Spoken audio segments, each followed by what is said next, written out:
قەیرانە لە هەرێما کوردستانە عێراقی و بەتایبەت قەیرانە داراوی بەشێک مەزن بۆ ji دانوستاندنên şanda herêmê بۆ ئەمریکا.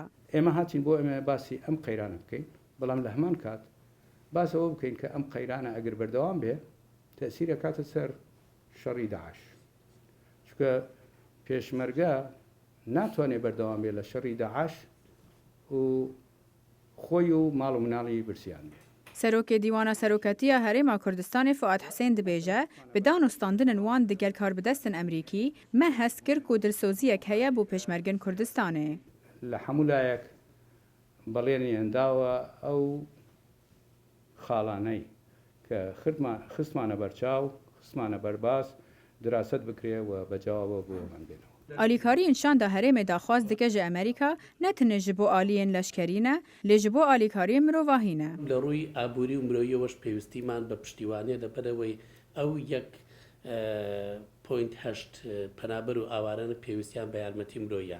ئەوەی جێگەی خۆشحاڵیە ئەوان حەز بەوە دەکەنکەوە هەرێمی کوردستان پێویستی بە پشتیوانی بەردەوامە بۆ بتوانە لەو قۆناغا دەربچێ. حکوومەتە هەرێما کوردستانە عێراقی وەک دەبێژن دەینان دستینە داک و قەیرانە داراوی چارەسەر بکەن. لێ پرس ئەوە گەلو ئەڤرەیەک درستە ji بۆ چارەسەرکردنê؟ قەرزی ناوخۆ هەیە، حکوومەت قەرزی وەرکردووە لە ناوخۆ. طبیعی لە بودجە کوردی هێنا، ینی ئەوە ئەگەڕێتەوە چەند ساڵێکی پێش ئێمە کە لە بودجە کوردی هێنا. بەڵام کۆمەڵێکی قەرزیش لە سەرمایەدارانی ناوخۆی کردووە و کۆمەڵێک قەرز لە شەریکاتی نەوتی کردووە.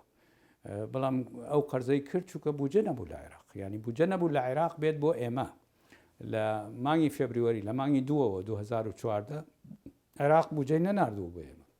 gelek çavdêr bawer dikin çareserkirina pirsgirêka petrolê li navbera Hewlêr û Bexdayê wê bibe pêngavek pêşî ji bo çareserkirina qeyrana daravî li herêma Kurdistana Iraqê. Gelo niyaz heye ji bo çareserkirinê yan şerê Daeş, Bexda û Hewlêrê li hev bîne? Ravîn Doskî, Dengê Amerîka.